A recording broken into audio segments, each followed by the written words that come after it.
నమస్తే అన్న. నమస్తే. సో మహేష్ బాబు గారి పైన ఈడీ కేసు అయితే పడ్డది.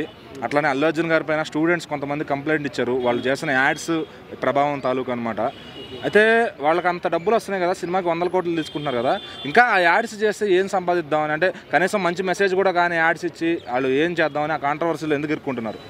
ఇది కాంట్రవర్సీ అంటే నేను ఒక మాటలో చెప్తానన్న, అడ్వర్టైజ్ ఇవ్వడం తప్పు కాదన్న. కానీ అడ్వర్టైజ్మెంట్ ఇచ్చేటప్పుడు దానికి అవతల వ్యక్తి కస్టమర్లు కానీ అవతల ఆడియన్స్ కానీ ఇంకొకరు కానీ అది ఆలోచించాలి.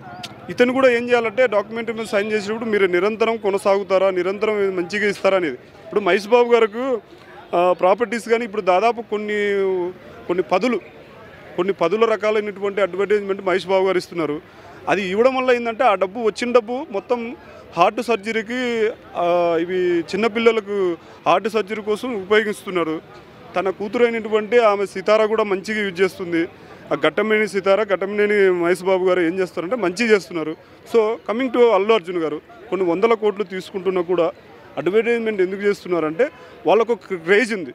ఆ క్రేజ్ వల్ల ముందుకెళ్తారేమని చెప్పేసి స్టూడెంట్స్ కానీ కస్టమర్స్ కానీ ముందుకెళ్తారని చేస్తున్నారు.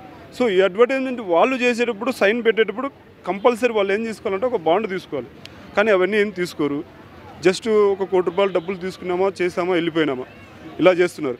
అంతెందుకండి ఈ అడ్వర్టైజ్మెంట్లు అసలు నేను చెయ్యనని పవన్ కళ్యాణ్ గారు కూడా 2003 తర్వాత పెప్సీ అడ్వర్టైజ్మెంట్ తర్వాత చేయలేదు. ప్రభాస్ గారు అస్సలు చేయలేదు. బట్ వీళ్ళు ఎందుకు చేస్తున్నారో అది అర్థం కావట్లేదు.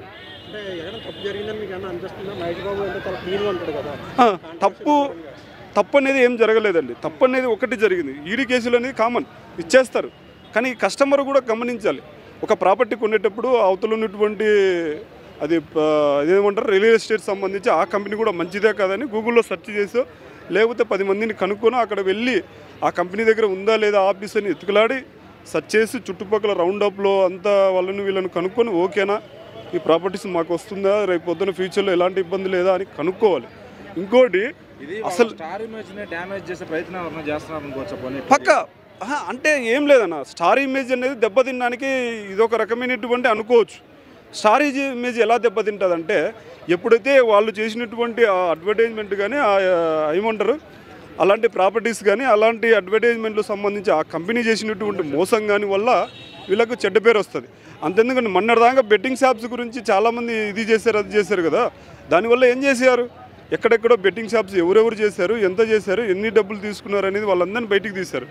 సో ఇది కూడా ఏంటంటే ఒక ప్రాపర్టీ కానీ ఒక పెప్సీ కానీ ఒక థమ్స్అప్ కానీ ఇవి ఏంటి అంటే ఒక కూల్ డ్రింక్స్ కానీ వాటిలో ఉన్నటువంటి మోసం కానీ వాటిలో ఉన్నటువంటి అది రసాయనికవి అవి ఎంత % తీసుకోవాలని వాళ్ళు ఆల్రెడీ ఏం చేస్తారంటే కింద అడ్వర్టైజ్మెంట్లో కిందని ఇస్తారు కండిషన్స్ అని. ఆ కండిషన్స్ టర్మ్స్ అండ్ కండిషన్స్ గమనించాలి. మనం ఇమీడియట్గా మనం తాగేస్తాం ఎంత పడుతుంది. యాక్చువల్లీ ఒక ఉదాహరణ చెప్తానండి. ఒక పెప్సీ కానీ థమ్స్అప్ కానీ ఒక డ్రింక్ తీసుకోవాలంటే ఒక రోజుకు మినిమం 500 ml మాత్రమే తీసుకోవాలి. మనం ఏం చేస్తామంటే సిట్టింగ్ కూర్చుంటే దాదాపు ఒక లీటర్ తాగేస్తాం. అది రాంగ్. అది కూడా గమనించాలి, మనం గమనించాలి. వాళ్ళు ఏం గమనించాలంటే కంపెనీ బాగుందా లేదనేది వాళ్ళు గమనించాలి. అంటే రాజకీయ కోణాన్ని ఉందనుకున్నారు లేదనా, అంటే పొలిటికల్ లీడర్స్ మీద ఈడీ రైట్స్ జరిగినాయి అనుకోండి, ఏదో రాజకీయ కోణం ఉన్నట్టుగా భావిస్తాం. పరంగా రాజకీయ ఈడీ జరుగుతుంటాయి. పొలిటికల్ అంటే కక్ష తీర్చుకోవడానికి అనుకుంటారు. ప్రచారం కోసం హీరోల మీద ఎలాంటి ప్రెజర్ అన్న పెడుతున్నారు అని అనుకో. లేదనా, ఎప్పుడు ప్రెజర్ అనేది ఒక రాజకీయ పరంగానే. ఇప్పుడు అతను ఏంది కస్టమర్ ఎవరో వచ్చి తీసుకున్నారు. ఇప్పుడు మహేష్ బాబు మీద వేశారు, ఎందుకు మీరు అడ్వర్టైజ్మెంట్ ఇవ్వడం వల్లే మేము ఇలా వచ్చాము ఇలా చేసామన్నారు.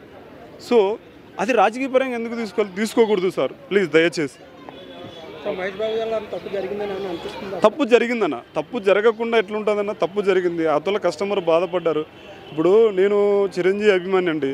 చిరంజీవి సంబంధించి నేను ఒక థమ్స్అప్ చేశానని చెప్పి పెప్సీ చేశాను, నేను తాగి నాకు ఇదే అయితే అయ్యో చిరంజీవి ఇది చేశాడే నేను తాగానని నాది కూడా తప్పే కదా. నేను లిమిటెడ్గా తాగాలి. ఆడ ఆల్రెడీ కండిషన్స్ అప్లై అయినప్పుడు గమనించి తీసుకోవాలి. వాళ్ళు ఇప్పుడు మహేష్ బాబు గారి మీద ఈడీ కేసులు నోటీసులు రావడానికి కారణం ఏంటంటే ఆయన అడ్వర్టైజ్మెంట్ ఇచ్చారని చెప్పి వీళ్ళు అభిమానంతో తీసుకుంటారు. సో కస్టమర్ ఆయన మీద ఏడో తప్పు కంపెనీ మీద వేసుకోవాలి. నాకు ఐ డోంట్ నో, అవన్నీ నాకు తెలియదు. నాకైతే ఒకటే చెప్తారు, ట్యాక్స్ బెనిఫిట్లు ఎలాంటి లేవు. అడ్వర్టైజ్మెంట్ చేయడం వల్ల ఏంటంటే కస్టమర్లు కానీ ఆడియన్స్ కానీ ఏమవుతారంటే అట్రాక్ట్ అయినప్పుడు ఏం చేస్తారంటే వెళ్ళి కొనాలన్న ఆతృత ఎగ్జైట్మెంట్ అనేది లోపల నుంచి పుట్టుకొస్తుంది. అలాంటి టైంలో ఏం చేయాలంటే టక్కున పోయి కొనాలి, ఓకే మంచిది ప్రాపర్టీ. ఇప్పుడు సూర్య డెవలపర్స్ అనేది ఒకటి ఏదో చెప్పారు. దానివల్ల ఏంటంటే సూర్య ప్రాపర్టీస్ డెవలపర్స్ అనేది జరిగింది.